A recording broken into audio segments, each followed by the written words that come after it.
Hello and welcome to Artwork, a conversation with creative people about the joys, the challenges, and the mundane moments of living an artistic life.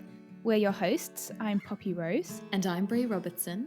And our artist today is Indian singer-songwriter, voice artist, and vocal coach Maanuni. Maanuni fell in love with music as a very young girl, and as her family say, has been given a gift from God to sing. After starting in classical Indian vocal lessons, she was later inspired by Western music through watching Hannah Montana and High School Musical. This encouraged her to quit classical training and teach herself Western vocal styles. Her passion for music has paved the way to a successful career full of diversity. She has worked on the background scores of multiple Bollywood movies and a Disney Plus web series, collaborated with recording artists from many genres to release music, and is getting ready to release her own music very soon. Maanuni is also a passionate vocal coach who loves to share her knowledge with her students. She's had over 100 of them.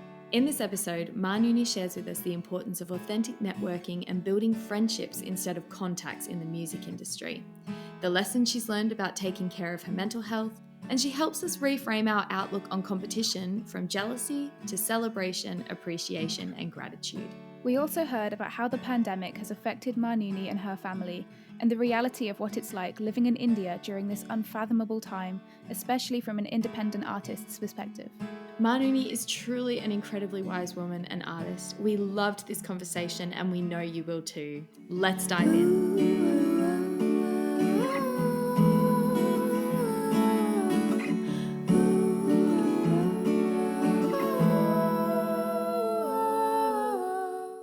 Welcome to the Artwork podcast today. Your name is Maanuni. Did I say that Yes, correctly? pretty on point.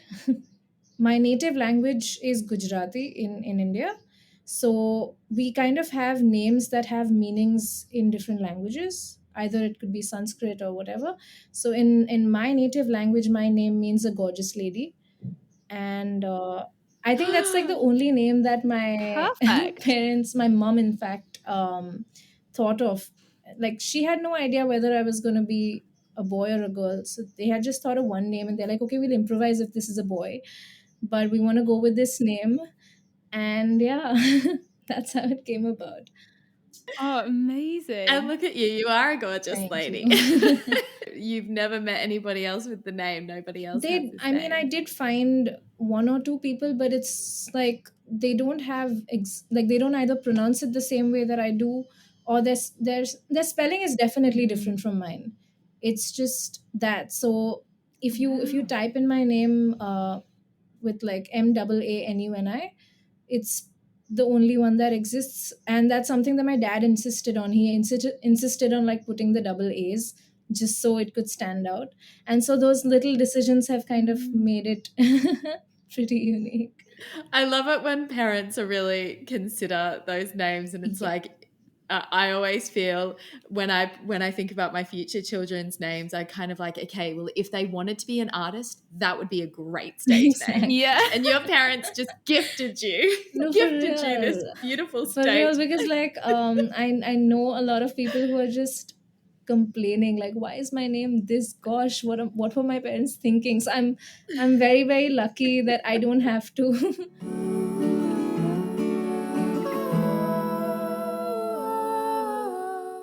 Before we jump in, can you tell us where you are calling in from today? I am in Mumbai, India. We've been hearing some pretty shocking and really heartbreaking stories that have been coming out of India over the last few weeks. How are you coping? How are you doing there? What's it like for you right now? I think I'm one of the fortunate ones to have a home, be comfortable, and be safe.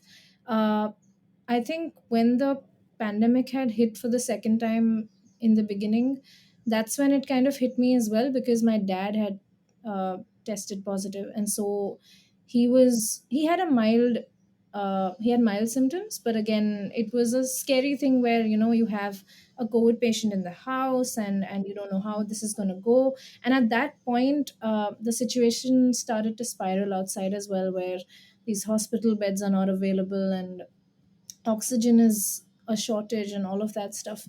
So a lot of things were happening parallelly. Now thankfully my dad's fine, so it's a lot better.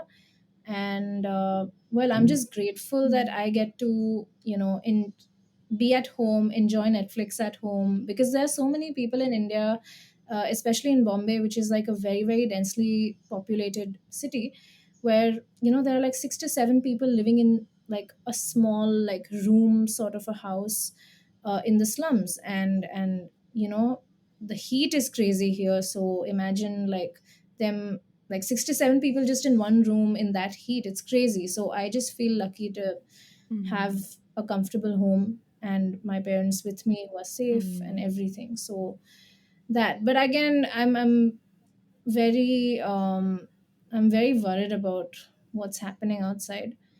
And yeah, it's just Mm. just hoping that things get better soon for all the people who really need to, Yeah. because daily wages and all of that, like in India, that's like one big thing where if you even put in a lockdown, it's not really feasible, because a lot of people are on daily wages. They sell stuff on the street, or vendors and stuff. I'm sure when you visited India as well, you would have seen that a lot.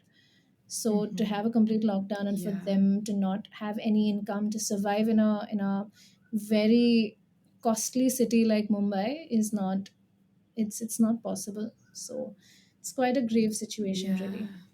It's unfathomable. And I think, like, I can't imagine it. The last time, it was like my last adventure before COVID. I had the opportunity to come to Mumbai and meet you, Yeah. and I just it was such a bustling city. It was so chaotic and noisy and people everywhere, and it was unlike anything I'd ever experienced before. And the night that we met, we had such an amazing night singing karaoke in that fantastic bar. Was it door number Yes, it one? it was door number one, and a place I'd go to like every single Sunday. So yeah, quite fun. Yeah. Yeah, that was such a hub for your music community, isn't Yeah. it? Yeah. And it's just I can't imagine what it must be like after the pandemic. Yeah, and how it's been affected. Really. Yeah. But it's amazing that you Mm. can kind of look at and find things to be grateful for. I feel like that's something that, like, can be really difficult in this situation. It can be really easy to Mm. just look at all the things that, like, COVID has robbed from us and taken from us. and Yeah. and but yeah, it's amazing that you and other people are still able to find things to be grateful for during this Yeah, it's time. also, I look at Yeah. it somewhere like the 6 stages of grief, where like you are first, Mm. just aggravated and like, why is this happening to me and all of that.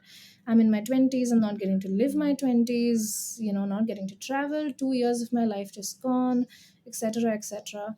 And then you just come to a point where like you just accept it, and you just think of all the good things that you actually have, that you can, I don't know, work upon. Like I have my time with me, I can relax as much as I want, because Bombay is a very Mm. like fast city, so I get to just like put pause for a bit.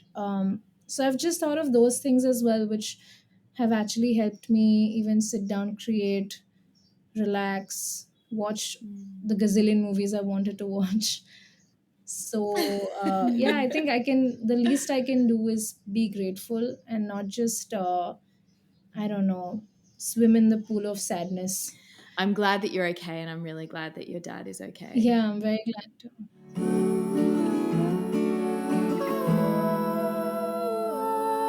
How would you describe your artistry in a few sentences of what it is you do to our audience, so they can start to get a picture of what you do creatively? um I mean, I could simply just put it as, hey, I'm a singer songwriter, I'm a voice artist, and I do vocal coaching and all of that. But I think I'd go beyond that and just say that I've looked at music since the age of 5 as my absolute passion. So it's something that I dive in, whether it's in a time where I have limited resources or when I have all the resources that I can possibly have.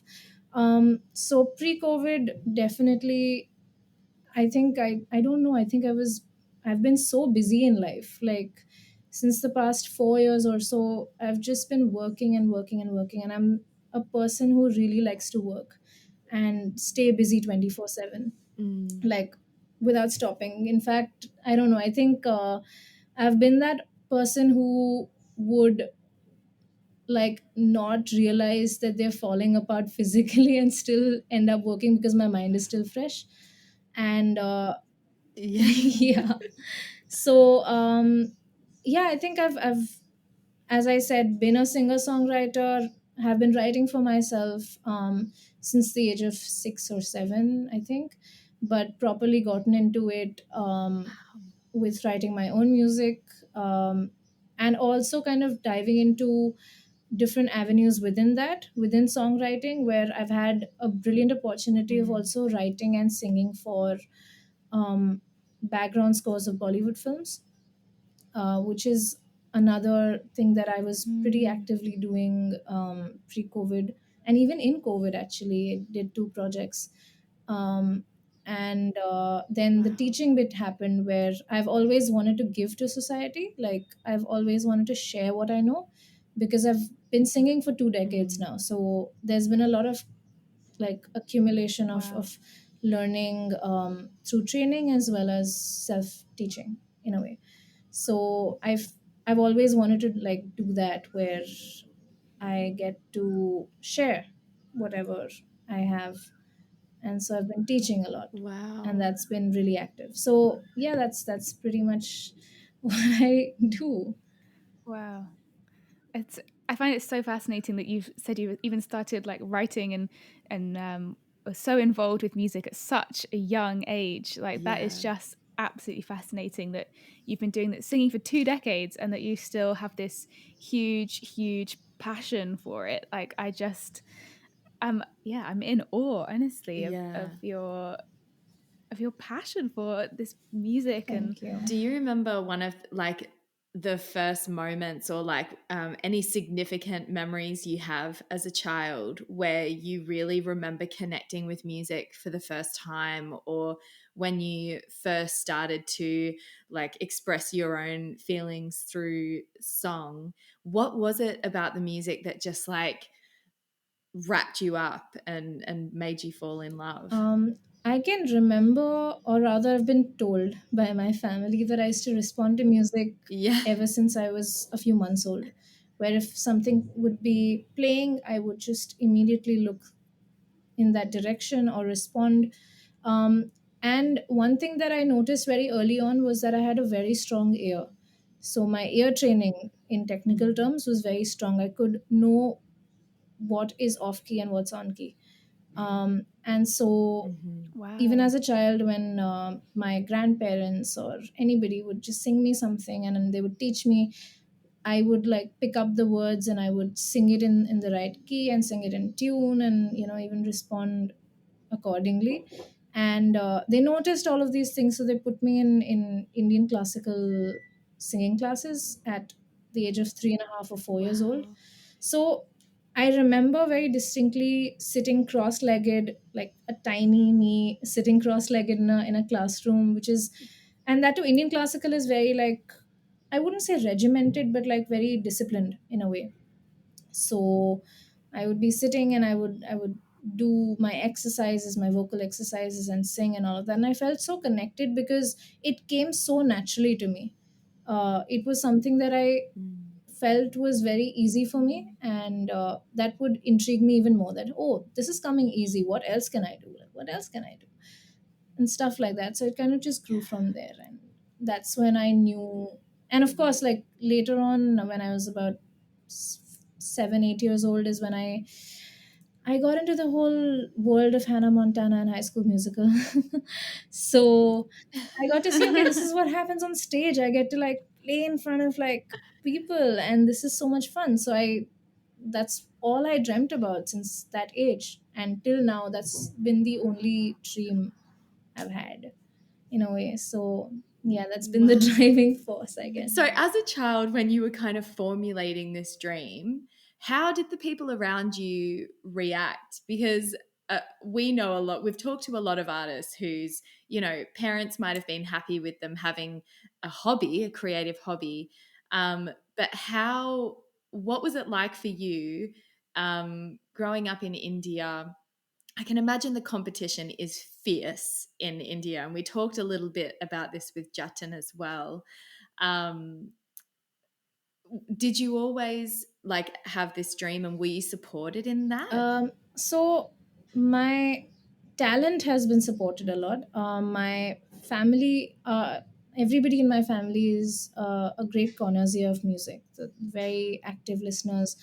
They like singing themselves. None of them musicians professionally, but they really appreciated it. So my grandmom from my dad's side, my paternal grandmom, she used to sing, and she had asthma, so she couldn't continue singing. But it was a thing where Right. it's a gift given by God, is what I was always told, and I'm still Mm. always, told that it's a gift given by God, and it's so special that you must never leave it. You must never let it go, because it's so therapeutic and it's so beautiful as an art form. So they always supported it.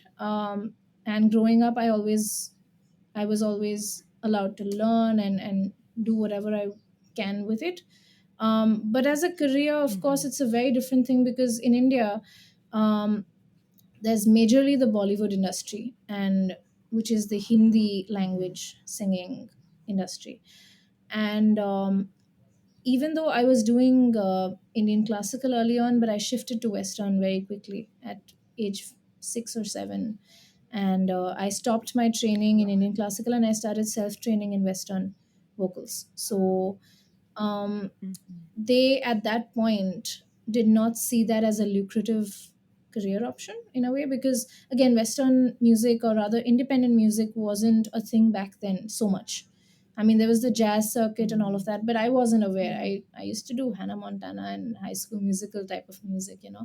So they always Yeah. supported the fact that I had talent within the genre that I was doing. But it was a different thing where, taking it up as a career was a whole different thing, and they had to see what returns would come about if I were to take it up as a career, which happened much later in life. So it took me 15 years Mm. to convince my parents that I wanted to just do this as a full-time career, because along the way I had to induce passions, pretty much, induce things that I could possibly do as a main career, and then have music going on side by side, until my final year of Mhm. graduation, when I actually managed to convince them, because I got opportunities to work in the industry, as well as, you know started getting recognition for what I did, just as a solo artist as well.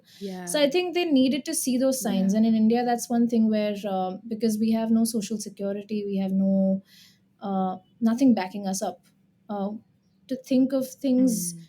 with a very practical mind is something that most parents go for, where, take up a job that's going to be like Mhm. Mhm. stable, and that's going to give you a certain amount of money, and all of that, to be living comfortably. And especially in Bombay, in Mumbai, it's pretty costly here to stay. So they wanted me to Mm. have something more stable initially. But when I started working along with my studies, is when they started to see, okay, there's income coming in through this as well. I think she's kind of really good, and she's getting recognition, and some important people from the industry spoke to my parents, or rather said good things about me, um, who were in fact from the Bollywood circuit as well as the independent ones. So I think Mhm. they Mhm. felt a little more relaxed after that, and they saw how happy I was after, not just the monetary aspect, but also the fact that they started to see that I wasn't happy doing anything else but this. And I'm not a person who can, Mm. do two things at a time, like have a day job and then do this at night. Like, Yeah. that's not my thing. I was never good at that multitasking. So, Yeah. yeah, I Yeah. think that is something that they saw, where I was genuinely interested in. When I put in my 100% in something that I was passionate about, I got the results that I always wanted. So I Mm. think Wow. that surety had to be given from my side as well to them. And that's something that all Yeah, Indian parents yeah. technically want, where if they see results is when they're like, Mm. okay, I think this works. What you just said about like, I didn't know what else I could do. I just loved music. There wasn't anything else that you loved enough to pursue. And so many artists that we've talked to have said that. And I think about when people ask artists like, why don't you get a real job? Why don't you do your music as a hobby and get a real job? And it's like, because there's nothing else I would do that would actually bring me joy. Like there's nothing else I feel like I am this good Yeah. at, or and I feel like it's such an important thing to remember that as artists we have found something that we are good at, that we love, that we're passionate about, we're willing to work for, and there's not going to be something else like that we can do. And I think non-artists sometimes really struggle to comprehend that. Yeah, But yeah, it's amazing. It comes up all the time. What you've just said. exactly. I feel like It's amazing. growing up, I was always Mm. told that there should be a plan A and a plan B. Um, and your plan A could be Yeah. music for a little while, but then you have to have a plan B. But when you don't have a plan B and you have to only go with plan A, you will find every possible way to make the plan A work. You know, you will put in your everything. There's Yeah. no going Yeah. back. And so that's been Yeah. my philosophy ever since I took it up full time, took music up full time. And that was just Mm. 2 years ago. But I feel like it's something that has actually given me joy. Even though there's stress involved where there's only one thing that you have to ride on, it's still a Mm. direction in which I get to work hard and still feel happy about. It's not like I'm working in a direction where Mm. I'm not happy, but I have to make it work. And that would have happened in any job as Mm. well if I wasn't able to do well in that particular job. So at least I'm working in an area which I'm actually really willing to work hard in.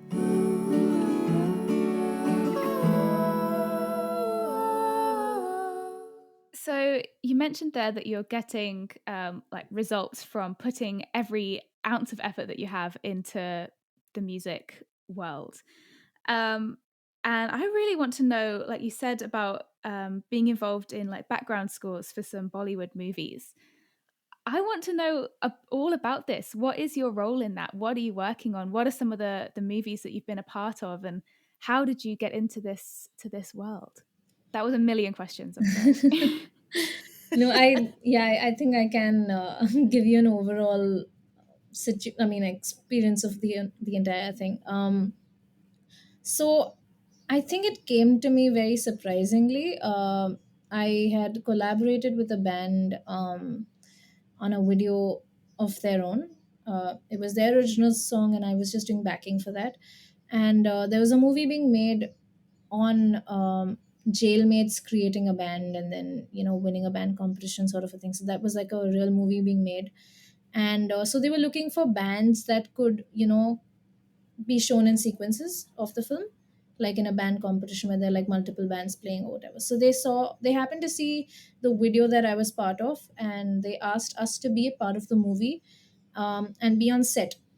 So we were on set for 2 days, got to enjoy in our vanity and all of that, which is great. Yeah, and but the scene never happened. It was quite messed up. I think the shoot that they were doing earlier just took too long, and then our shot never came, and all of that. So 2 weeks later, after the shoot, I got a call on an extremely rainy day saying that, hey, we have this we have two songs in the film that need to be sung. It's part of the background score, very short songs.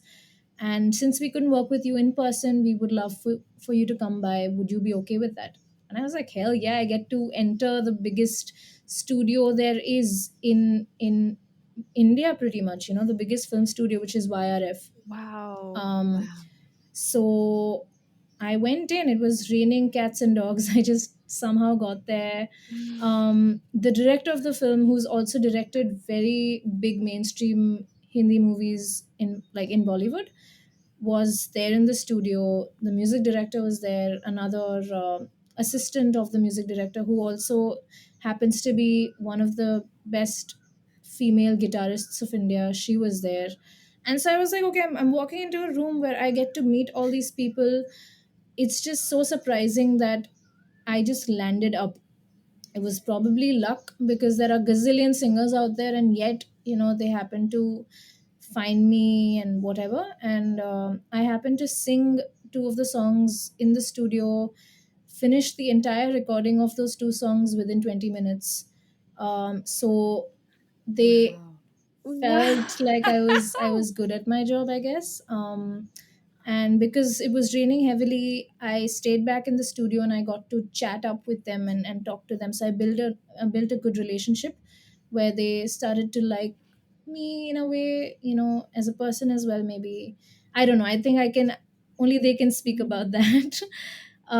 But I guess I was forming a very good relationship even outside the work. In that one Yeah. day itself, in just a few hours. And so that project happened, and then the next day I get a call from the same team saying, hey, there's another film, can you write and sing on that as well? So they asked me to like write lyrics, like a rap verse in my Wow. native language, which was weird because I did not write rap and I did not write in my native language. So I was wondering why they selected me, but I guess they trusted me with weird things, I guess. And got me on board. I went Mm. again to the studio the next day. I recorded it. That was in the film. That was in another film as well, starring a very big Bollywood actress. So it was a big moment for me as well. So Wow. two projects just happened like that. Yeah. How did you feel when when you were walking through the doors into this studio, knowing you were going to be there with, some of these amazing, amazing people? Were you nervous? Were you excited? I mean, you said that you recorded the song in 20 Yeah. minutes. Like, that's unbelievable. How were you feeling in that moment? Oh my goodness. I was very overwhelmed. I wouldn't lie. I was nervous. It was raining, so firstly I got to the studio late, and I was just like, I don't.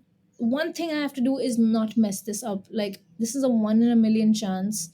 I don't just get to meet people Mm, like this, because there are so many artists who just come from all over India to Bombay to like get into one of these studios to meet some of these people. They've literally come in to chase their dreams in Bollywood as a playback singer.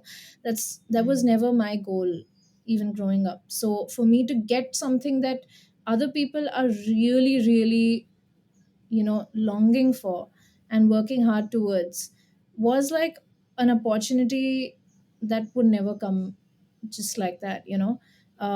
So I was very nervous. Mm. I just told myself I have to just show my worth in some way. I'm inexperienced, because before that I hadn't really I had recorded in the studio a bunch of times, because I was part of a music school here in Bombay. So we had a studio inside the Mhm. school, and I would just record, but never for a commercial project like this, where the demand is very different. The way you need to deliver is very different, because there are only like small cues given to you, and just explanation of how you're supposed to deliver, and then you got to do it at ASAP, and then it gets um, I don't know, like they approve it on the spot, and just things happen very quickly. So I had to just make sure that I came in very professionally for me Mhm. to at least be in their good books. I did not think whether I'd be called back again for anything else. I just wanted to nail that thing. So I went in and I was like, okay, mm. whatever happens, I just know that within me, I guess I've had good training and I feel like I can deliver. And I just need for them to believe that too, just as much as I do. Mm. So Wow. thankfully So it worked brave. for me, where the songs, and again 20 minutes, though it seems like a short time, but again the two songs were very, like, they were short songs. So it wasn't much of a crazy thing, but I guess it was pretty interesting for me to finish it that quick, and for them to even be satisfied with the way I delivered. So yeah. That's how it went. And then after Wow. that, I think Wow. because I did those two projects, uh, and I had built a good relationship with them outside work as well. Whatever work that came after, where I did two other films after that, I did a web series after that. In the recent times, in fact, one of the web series just came out a month and a half ago, and I sang the opening title track of that. So No like just some way. opera vocals and stuff, quite nice. So I think they Wow. remembered me, and What they did believe in me, and I guess that's something that I'm very very grateful for sure. what is it like watching a film or a web series and hearing your voice on it? Like, is that a surreal experience or is it just normal for you now? Man, it's crazy. I when the first movie released, I couldn't go to watch the film in the theater, but the second one just came in a few months after that, and I went into the theater, and my song comes in, and my parents are with me, and we're just like the entire time. And then when the credits rolled in and I saw my name, and that was like the best thing, because now, even though it's happened five times I guess, where my credits have come into films and even web series, it's a whole different Mhm. experience to just see your name in there, not Mm. just I'm hearing getting it. happy tears in my eyes for you, or like just hearing you talk about I this. I'm know, like, I'm I'm so covered in proud of you. goosebumps. This is so cool. It's so, yeah, it's a crazy feeling, and I still feel that even now. It just Yeah. is beyond explanation. Complete love through my veins, falling on my knees. Could you hold me now with your love? Tearing my heart for you, open up the hole you've pushed my soul. You can break me down, even if I leave for your love. You break me down till I've had enough. You can break me down, break me. You can break me down. The other question I had after hearing that story is it seems as though it's one thing to be good at the job and to show up and do what you've been asked, but it's another thing to actually build relationship with people in the industry so that when a job does come up, they think about you. Um, and I think that's something some artists get quite nervous about, this idea of networking and building your network, creating relationships with people in different parts of the industry. Is that something that you consciously work on, or does it come quite naturally to you to just connect with people and build relationships? It honestly comes very naturally to me because I'm a very extroverted individual. So one thing that Mm, I can say is something that I actively have been doing ever since I was a child, was never look at anybody with use, as in, like, oh, this person can help me in something. I just build relationships and I build mm, connections because I want to build a connection with that person.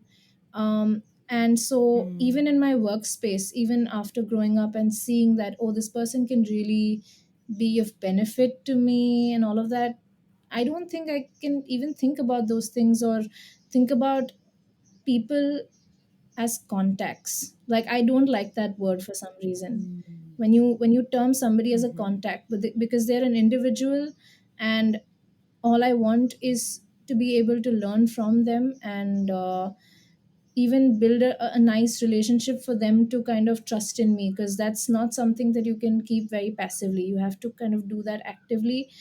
And if there is mm, conscious effort put into it, it won't happen naturally. Somewhere you'll feel like, oh, I need to behave like this, I need to do this, I need to do that. But one thing that I've always wanted to make sure is that I'm myself, and mhm, I build that trust in people, because they like me for who I am, and they like working with me, and it's a warm experience where it's not like, oh, I'm coming into the studio, I'm just doing my job and leaving, and it's just a very strict environment. I don't like that. I like for it to be very warm and relaxed, where there's open enough criticism that goes on, but at the same time there's a little bit of banter to feel a little relaxed, and for us to even talk Mm. outside of work to feel a bit chill. So I think that's something that I've always wanted to do, no matter who I meet. And I've told myself that I don't want to ever be crazily starstruck or overwhelmed when I meet somebody, no matter how big they are or how, regular they are, just like me. I feel like I need to build a connection with a person, and a human is a human, not with status. So that's the way I go about it. And I think, thankfully, all Amazing. this while, it's been good to me. It's been good for me. I'm so glad that you said it that way, because I Yeah. was kind of like, oh yes, we can talk about networking and how important it is to network, but I hate the idea of networking. It makes me feel so like Yeah, icky. And I remember studying theater and feeling so much pressure to go to all the theater performances in my city and like try and talk to the directors, try and connect with the people teaching at my university, and it always felt so forced and false Mm. that I ended up just hating it and not wanting to be at those events. Whereas if I had just gone in with like, I'm going to talk to who I'm going to talk to, and just see everybody as like potential friends, potential connecting fellow humans, Mm. it would have completely changed the dynamic for me. yeah, But when we do go into those sorts of things with the intention of like, right, this is a good contact, I need to make this happen, the pressure just destroys any chance of having a real human connection. exactly. Mm. So I'm so, I yeah, think that's one thing really where inspired. I've experienced this firsthand, where I've felt so relaxed before going into any event, because I genuinely just want to go to that event. Like, I go to gigs, and it's not like, oh, hey, I see that person, I think I need to go to talk to this person because I feel like they're important to me. I just go in because I want to enjoy a gig. If they're standing next to me, I'll probably say, hey, what do you think? And then there's a whole conversation. And then they're like, oh, hey, by the way, I'm so and so. And I say, I'm so and so. And what do you do? So it's a very natural process where I do things because I enjoy doing Mm, them.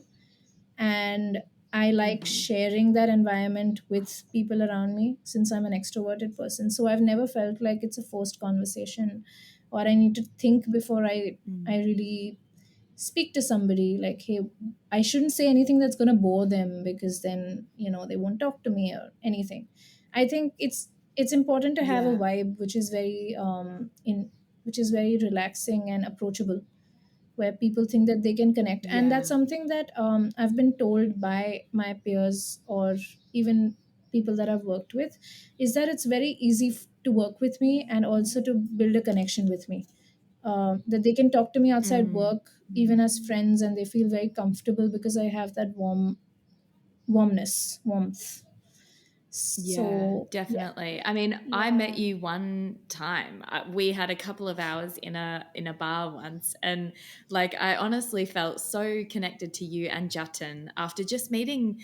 I met Jatin maybe two times and you yeah, once, and feeling like I was leaving Mumbai with friends that I could come back and visit and keep in touch with, and that was so special to me. Mm. And I really value that authentic connection, and you definitely showed me that.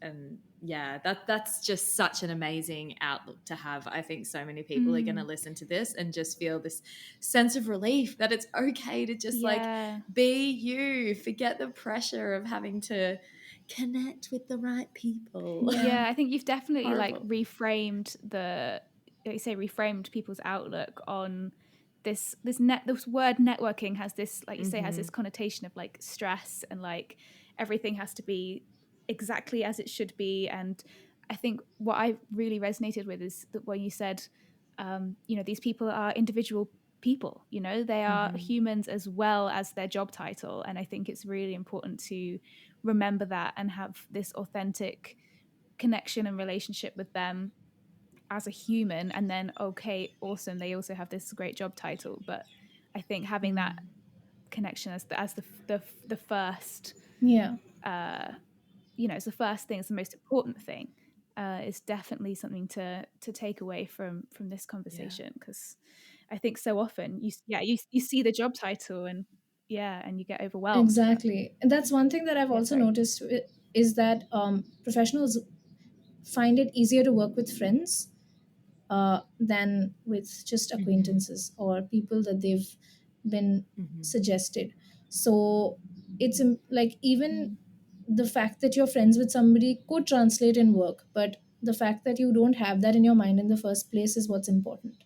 Where if I'm friends with Mm, Yes. a big music director, which I have been, or a big Bollywood artist, I don't think about the fact that, oh, I'll get to collaborate with them or I'll get to hop on a song. If they feel I'm right for it, they will come to me. But I just want to mm, keep this connection going because it's such a beautiful thing where I get to connect with somebody from the industry and also get to know them on a personal level, get to know who they are as people than what they are in on social media or in the news, pretty much. So it gives me a lot of Mm. insight into Mm. yeah. what the industry is like and what people are going through in reality and stuff like that. So yeah, pretty much that. Mm. Hello! Hello. It's your Artwork Podcast host, briefly interrupting this episode. We hope you're enjoying this conversation and feeling really inspired by this story. We'd just like to remind you that the Artwork Podcast is a completely independent project and would really appreciate your help in spreading the word. You can do that by subscribing, leaving a comment or a review, and sharing the podcast with your friends on your social media and tagging us in your stories at art.workconversation. You can also support the podcast through our tip jar on Patreon. If you believe in this project and you feel there's value in sharing these stories, a small contribution will help us keep going. You can choose to give a monthly or a single donation, and there are some special little rewards in there for you too. And we invite you to continue the artwork conversation by joining our Artwork Community Facebook group. There, you will be able to connect with the artist we have featured on the podcast and share your art with like-minded creatives. We can't wait to see you there. Let's get back to the conversation.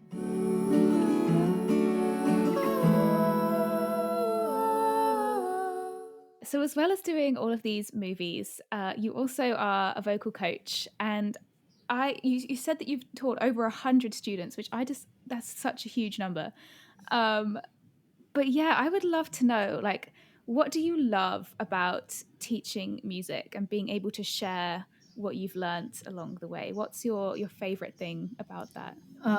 One thing that I don't know, that comes really natural to me, or rather I really want to do always, is share whatever I have, no matter what. Even if, like, even back in school when I would like learn a particular definition, and if somebody would say, hey, I'm having a trouble in this, I'd say, hey, I'll help you out. I'll make you learn it and then you won't forget it in your life. So I feel like it's difficult for me to keep knowledge within me, like to hoard it. I feel like if I get to know something, I definitely want to share it. And so that just translated in teaching vocals as well, because that's where I had done a fair amount of research in while training myself. It was very, because I was a self-taught singer, especially in the Western vocals sector.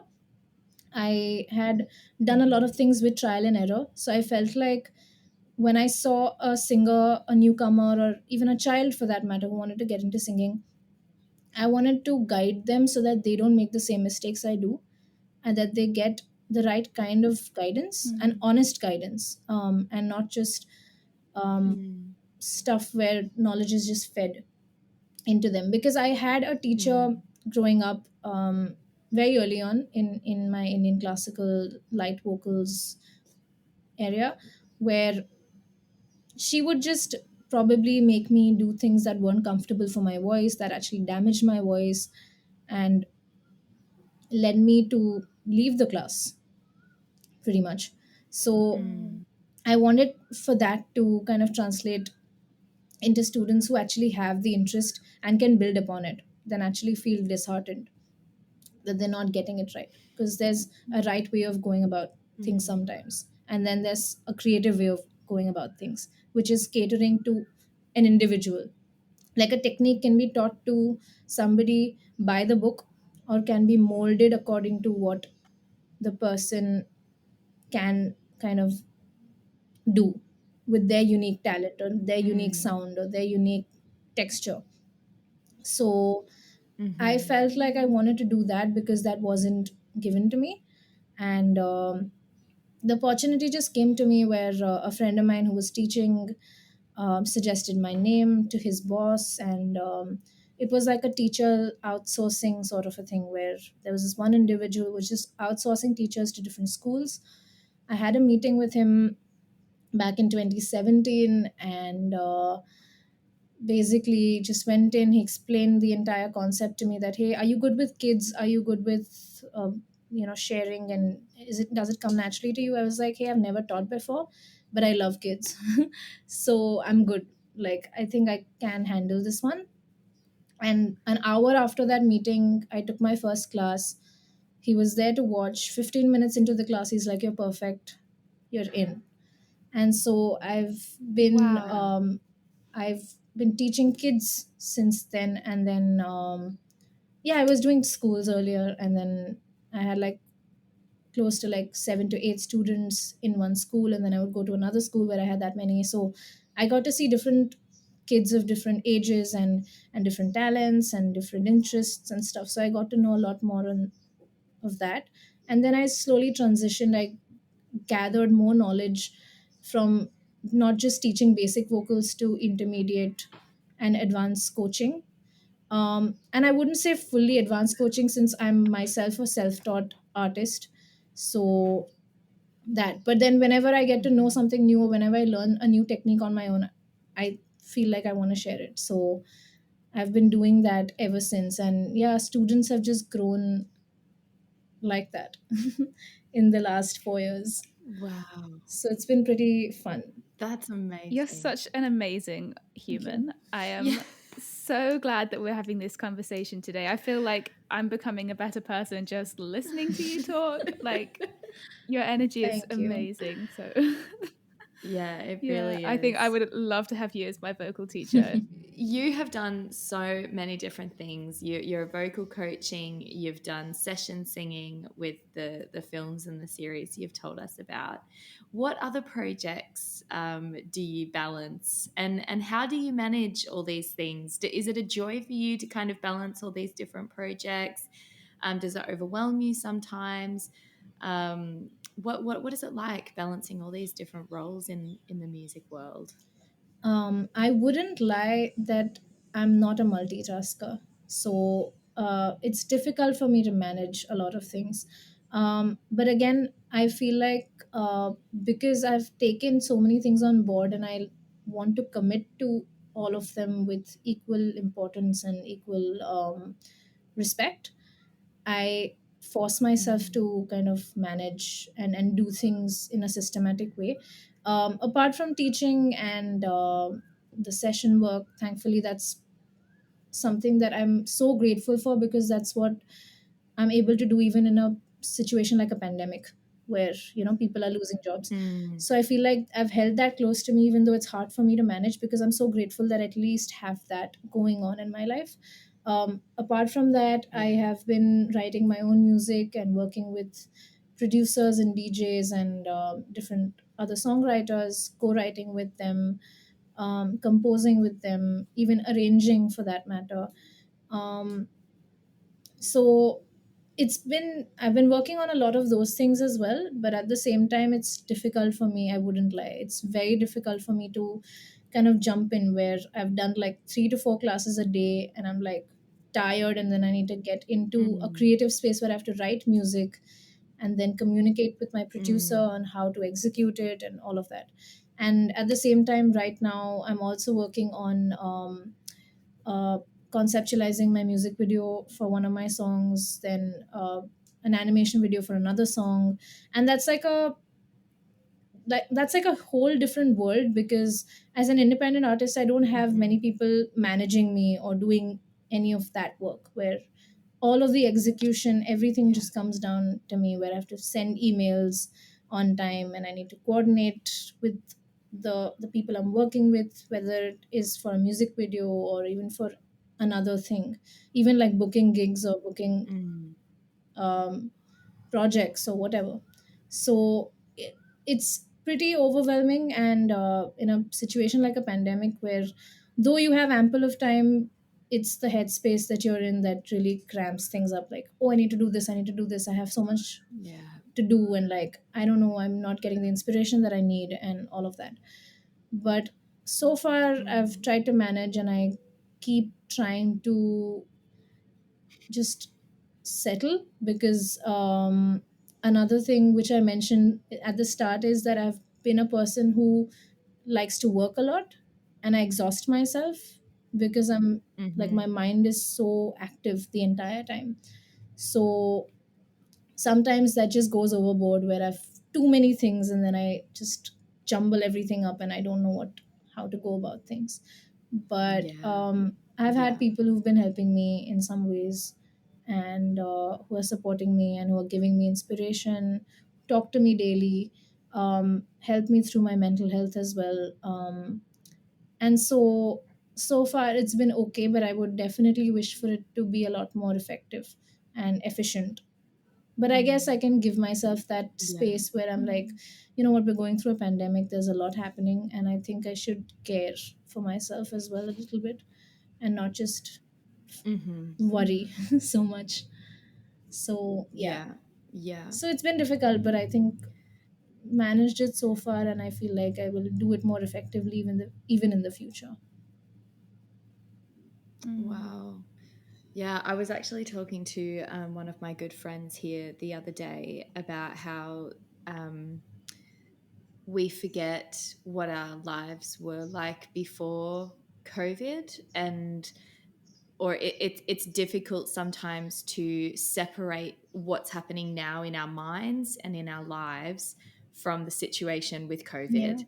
And like, I've had moments where I'm like, I'm not doing enough. Why am I not creatively inspired? This is not where I thought I would be in my life right now. But it's like, yeah, of course not.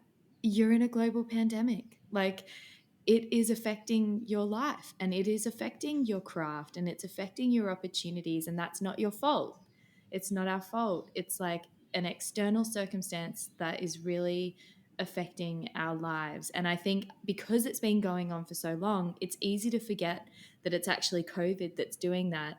And you can start to get in the headspace of like, it's me, I'm not doing enough, I'm not creative anymore, I'm failing, I'm not where I thought I would be, or I'm trying to make myself busy with all these things, but what am I really doing? And I think it's so important that we recognize that like a lot of how we feel right now and a lot of what is going on in our lives is because of the pandemic, yeah, and that we have to remember that it is a really really big deal.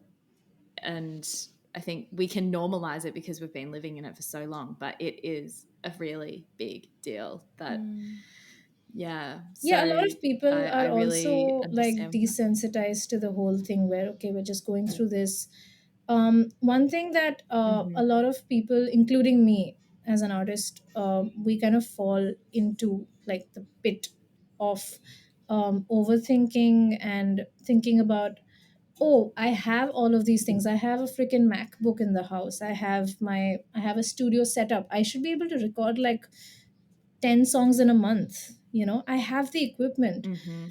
But one thing that even I have to remind myself, and I keep even extending to anybody who talks to me and shares this concern with me, is that as an artist, one thing that we really look for is creative stimulus. And that comes from Hmm. meeting and jamming with other people, creating with other people. We're Mm. not sole entities that sit in a dark room and, create. Like, it doesn't work like that. And so, Hmm. um, have to keep reminding myself, as well as extend this to my peers, that this is something that we're lacking, and so that is the reason why we're not able to efficiently do things, and it's okay Mhm. no matter what. Mm. So yeah, I think that's one thing where if we keep reminding ourselves that hey, we're not getting the creative stimulus, so we can do whatever we can, and that's going to be the best that we can at that point. And if there's something that you're Mhm. able to do to keep yourself sane, that itself is a big job here, Mm. because losing Yeah. sanity, feeling anxious, and I struggle with anxiety very, very strongly. And just the fact that I can not feel anxious in a moment where I'm just sitting and enjoying the moment itself is a big deal. So I think that's something that people need to really recognize in their lives. That it's not about just Mm. doing too many Definitely. things. It's sometimes just stopping and being aware of the moment and how grateful you are for that moment maybe, or how relaxed you feel at that particular moment. I think both of us are like just totally empathizing with everything that you're saying, Yeah. because I think we're both very similar in that like I I'll speak for myself, but I'm also very driven by my anxiety, because my anxiety tells me that I'm never doing enough. And so Yeah. I do so much to kind of distract myself from these anxious feelings, and rarely stop to just rest and let myself be. And yeah, it is a big deal if you're able to have peace in the moment. And I'm also starting to learn that like my value is not intrinsically wrapped up in what I'm Yeah. achieving, Yeah. and that like I'm enough as I am. And I want to do the things that I love because I love them, not because I feel like that will bring me more value to the world, or help me see myself in a better light because I'm ticking everything off the list and doing everything I thought I would do. No, exactly. Yeah. Oh my gosh. Yeah, I feel Preach like that, that's sister. such an important thing for me, even though I would be honest to say that I'm not the perfect example of peace, peaceful being, or Me none neither. of that. In fact, in the last 1 year itself, there's been quite a lot of turmoil, because of a lot of emotions, Mm. not being able to step out, feeling caged, even though I'm caged in a fairly, comfortable environment. But still, it's as a creative person, and for a Of course. person who probably steps out and would be home like once in 3 weeks, uh, for that Mm. person to stay at home for the second time around after having spent an entire year in lockdown, um, it's been a lot. And yeah, I don't know. I feel like there's a lot of those thoughts I have kind of driven back to my philosophy degree, because I have a philosophy degree, by the way.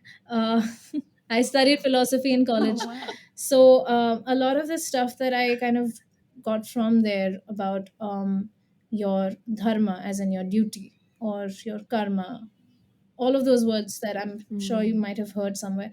And a lot of those things that I draw from the teachings, I draw from, just meditation, understanding your vibe, your aura, your healing within. Um, I kind of take to those things sometimes when I can, and just hope that that helps me get through this. So Mm. it's important to somewhere have like a philosophy in life where that can keep you Mm. stable and sane, especially when you're Yeah. struggling with it so strongly. So I try to go Yeah. back to that Yeah. whenever I possibly can. We need to encourage each other that Yeah. we're still valuable. We still have meaning, even if we're not actively practicing all the time what we Yeah. loved to do before, and living the exciting Yeah. life that we Like lived replacing certain before. emotions like envy with support and love and appreciation. Mm. Like a lot of artists feel Mm. envious or jealous of the fact that other artists are putting out music even in this situation, like in a pandemic, because they have more resources. That's true. But I don't know, I feel like this is one thing that I've told anybody that talks to me, and tell myself, or rather believe now, I don't even need to tell myself anymore, is that I don't feel envy or jealousy anymore. Like, gone. None of it exists Mm. within me anymore. It's just appreciation, like, wow, they did this in the lockdown, like they really put in a lot of hard work. And if they can do it somewhere, Mm. if I'm driven and if I want to do the same thing, I should put in that hard work. And if I can't, that's okay, because I'm a different individual and I go through different Mm. situations in my life. So that's one thing, where replacing certain emotions with other positive emotions, or just regular emotions for that matter, like envy, jealousy, frustration, to, shift them to like appreciation and gratitude. Like, those are things that can really help us Mm. maybe feel a lot relaxed, I guess, if not better about ourselves. We don't need to Yeah. feel, Yeah. Yeah. do anything to make us ourselves feel better, but just feel Mm. relaxed. Yeah, I think that's so right about seeing other people achieve great things in this pandemic. I think uh, what I've been trying to focus on is if I see someone with something that I would like to achieve, when I see that, I'm like, wow, that is just proof that what I want to achieve is possible. Exactly. And that, like you say, I can put in this hard work and it can be possible for me as well at some point in the future. We're all on these different timelines of our lives. And yeah, I think it is really important to appreciate what other people are achieving as proof that you can do it too one day, Yeah. and use that as Mm-hmm. your Yeah, motivation. like, leave Yeah. out all the excuses, really, Absolutely. that, like, hey, this person has Yeah. more resources, I Mm. think they, just to feel better about myself, that, oh, because I haven't been able to do it Hmm. because, like, this person has this and I don't. More like, this person did it, my Mm. narrative is different, and I will do it within my Mm-hmm. narrative. Yeah. Yeah. Yes. Mm-hmm. So that. Oh. Wow, this is a poetry session. You are just Yeah, I know. amazing. Just Yeah. keep going. I swear I did not write these lines, though Uh, I'll make sure to include it within a song at some point. Yeah. The more that we understand um, who other artists really are, the more we can just celebrate them and be so happy for what they've done. Whereas I think sometimes if we keep people at an arm's length and we just see what they're achieving, there's no Yeah. story behind it, mm, and there's no like it comes back to connection again. Like if we connect and we get to know each other and we can celebrate each other's successes and we can support each other when each other is down, that it's not a competition but we're all here to like help lift each other up, it's just so much more Yeah, in beneficial for fact, everybody. I would like to share an um, experience with this particular thing as well, if that's okay. mhm. Yeah. So Go for it. when this pandemic hit, I just felt like there was a lot that other artists were doing actively, and I wanted to do something, maybe not the same as they were doing, but something that could help other artists to see what they were doing and get inspired, and even start Mm, conversations, start discussions where, we would get to learn from a lot of their experiences of going about things in their lives, just pre-pandemic and in the pandemic, of course. And so I had started this live discussion series on Instagram, where I got to have different people come in. And again, I would say that I did not approach them just as a regular random person. They're all peers of mine. So all the names that I mentioned, the 8 people, mm, um, Bollywood playback singer Benny Dayal, who sung in like multiple big movies, and is a crazy good R&B artist as well, in fact. So he happens to be in wow. a friend, an acquaintance friend of mine who I've had the opportunity of working with before, and an actor, a veteran actor in the Bollywood industry, who again I knew personally, and another Bollywood composer who I knew personally. So it was like not a very random thing where I just wanted to like do IG lives and get their following, because that would have been random. Again, coming back to the fact that I've built these connections and I wanted to leverage that and help other people reach that, like get something out of my connections and my relationships with people, is when I started this live discussion thing where I just asked them, like, hey, I can have a video chat with you in person because I know you, like we know each other, we can just get into a chat. um, but I guess it'll be great if you're okay with us doing this on a public platform where this conversation can help other people who've probably not had that insight into your life or into what we're talking about. Mm-hmm. And so that's something where it helped me understand, or rather everybody else who's on a different path in life, to understand what artists who are doing stuff in their own capacity, how they're able to achieve that and stuff. And then that has given a lot of inspiration. A lot of people really enjoyed those sessions. I did 8 of them. And it was a great learning experience, not just for me but also for like hundreds of and thousands of people who were tuning into that. So I feel like that's been a very important thing that I've wanted to extend to everybody, where stop looking at artists or different big people as opportunities or being envious of them. Like, hey, this person has a lot of following now. I have nothing to do in this lockdown, so I'm just going to like try and talk to them. No, try and gain something from them by conversation. And that's something that I've always wanted to do, starting on since the pandemic hit. So yeah, that was one experience of mine.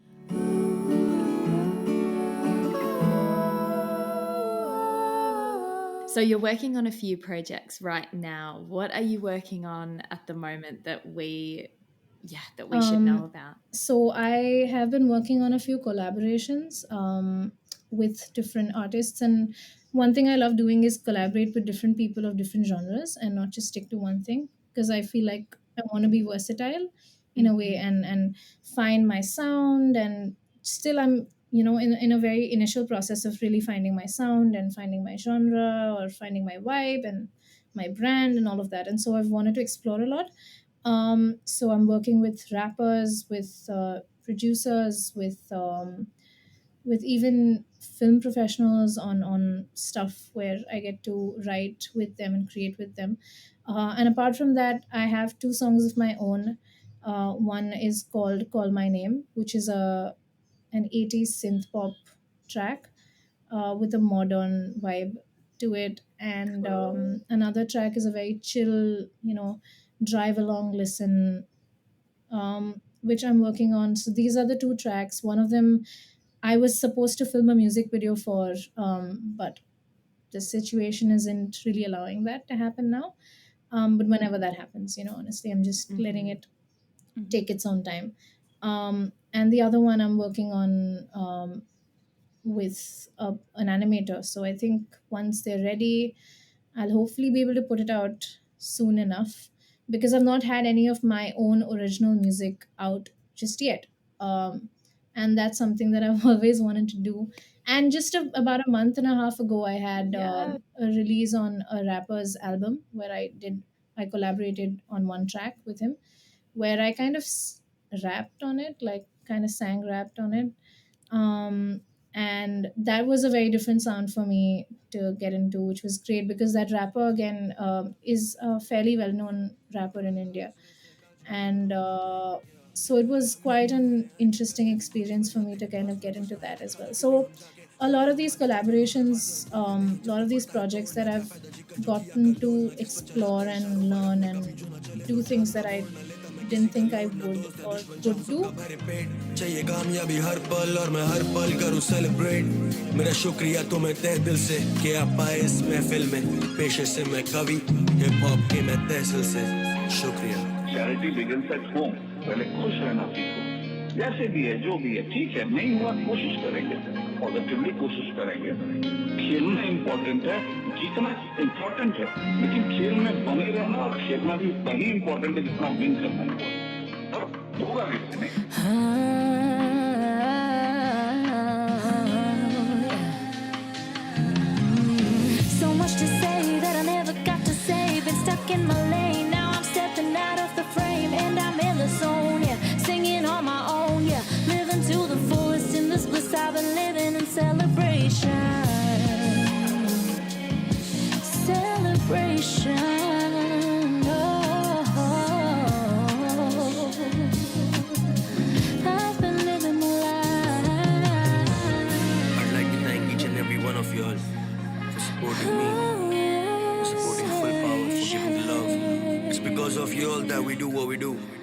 guys are the inspiration. Shout outs to everybody who's been a part of this album. Shout outs to all the features, all the producers. Without y'all, this couldn't have been possible. And what we write, it's straight from the heart, straight from the soul, from mine to yours. I hope you feel it.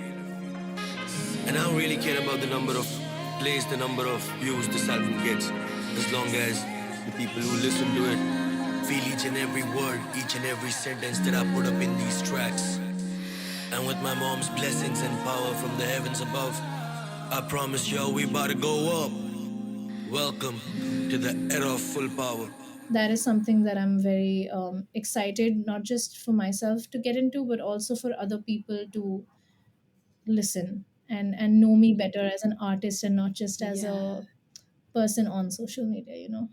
That's so exciting. Yeah. And being able to share your original work, I think, is just, it's such a different a different, what would I say, like a different experience than singing like songs that other people have written and having your voice be the tool, but like being able to share your heart with your audience. It's Yeah. going to be, I'm so excited for you to experience what that's Really, like. yeah.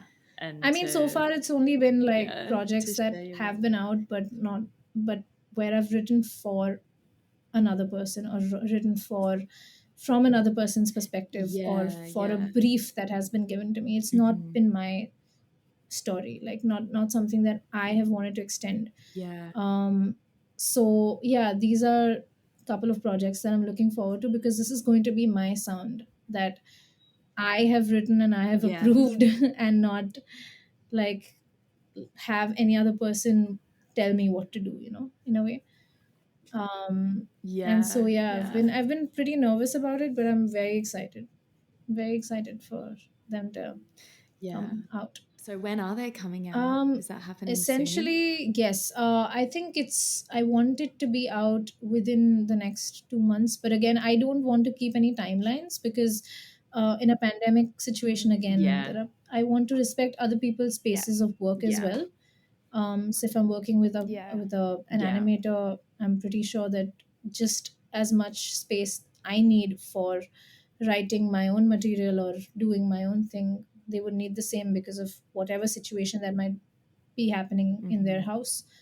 And so yeah, Yeah. I wouldn't want to keep a timeline, but definitely in the next few months I would want it to be out and have Very its space. I exciting. One thing that I've always told myself and reminded myself, that even though I've I've been singing for 2 decades, or I've been working in the industry for about 4 to 5 years now, and I haven't released any music, I shouldn't feel pressure that, oh, I need to do it quickly, because I want my music to be long lasting and Mm-mm. evergreen than for it to just come and then go.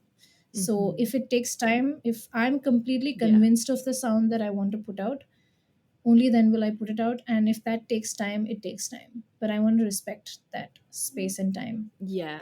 So yeah, whenever it comes out, Yes. Yeah. I hope I people think like it. that's a great attitude to Yeah, have, because definitely. I think like even at the moment I'm in talks with my duo partner about like what date are we going to set for the releases, and then like, oh, now we need to have this ready for it and that, and we've got to prepare this, and it's like, well, that just adds stress. If we give ourselves a really small Exactly. timeline to work with, that's going to cause us unnecessary anxiety. Like it's okay if things take longer, so that you know that you can Yeah. do them well. And yeah, the time pressure is something that we don't have to Yeah. live with. Yeah. So much stress just gone off the shoulders then, if you don't like just chill out. Yeah.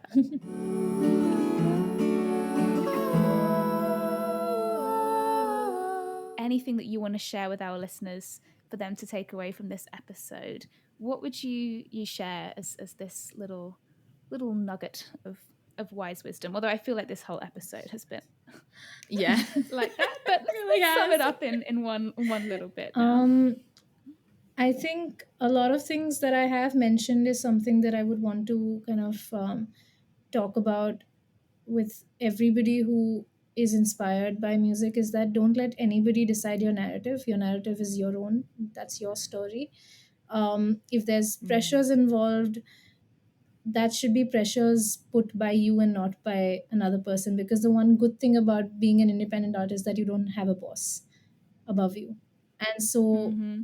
that's one thing that you gotta, like, stick by, that hey, I don't have a boss, but I'm my boss, which means that I need to get things done in a systematic way, and I can't, you know just do anything that's going to harm me or stress me out in ways that I wouldn't want to be stressed out in. um, that's one thing.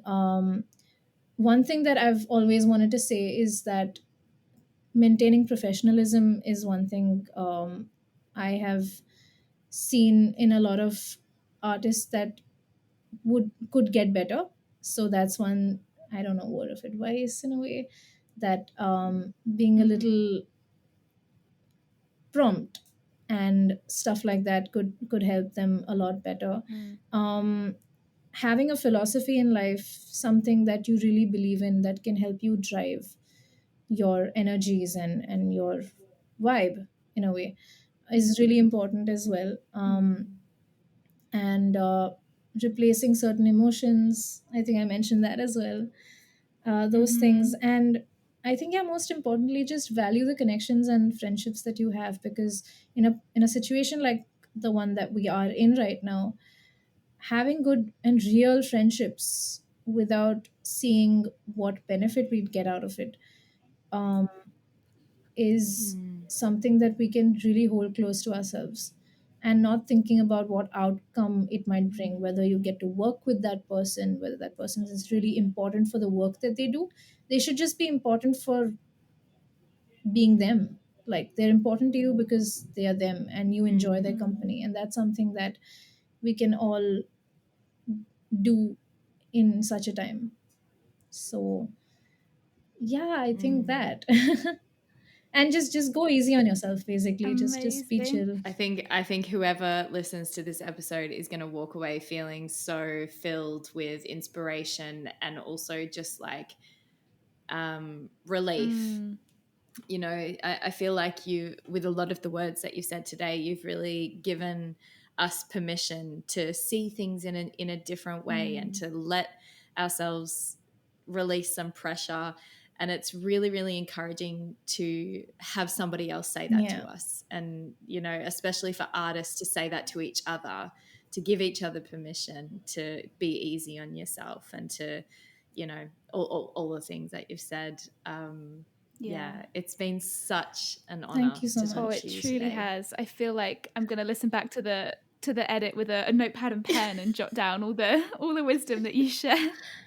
Yeah, Man, it's been so nice to talk to you. I'm very Yeah. grateful, and thank you for having me on this, because the fact that I get to connect with and really understand uh, and talk to, you guys who are from a different nationality and with different experiences, and for this podcast to also maybe reach an audience that I haven't been able to reach, um, and build a connection with them, even though they're just listening to me maybe, uh, is very special to me, because I'm that matters a lot to me, where I get to know people from wherever part of the world they are in, and connect with them on a human level, beyond nationality, beyond anything, because one thing that connects us as being artists is that we're artists. So um, Mm-hmm.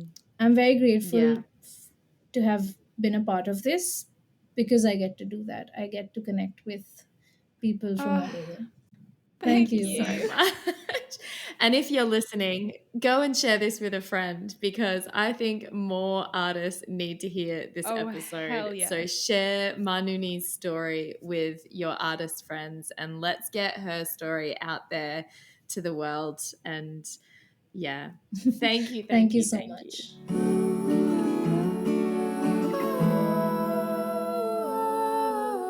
Thank you so much for listening to today's episode. We'd really appreciate it if you would take the time to subscribe to our podcast and review the episode so that more people can find us in the future. Your comments help us pop up on people's suggested podcasts, helping our artist stories reach a wider audience. Podcasts are best shared by word of mouth, so if you know people who might enjoy this episode or the Artwork podcast as a whole, we would love it if you told them all about it or tagged us in your social media posts and stories. And if you'd like to financially support this project, you can contribute on Patreon, where you can choose the amount you'd like to give us for lots of fun rewards. And if you'd like to be a part of the Artwork conversation, we would love to invite you to join our Artwork Community Facebook group, where you can connect with the artists we've featured on the podcast and share your art with a like-minded community. You can find the link in the show notes, as well as all the links to today's artist. Follow us on Instagram and Facebook at art.workconversation. And stay tuned for our next inspiring episode. Bye! Bye.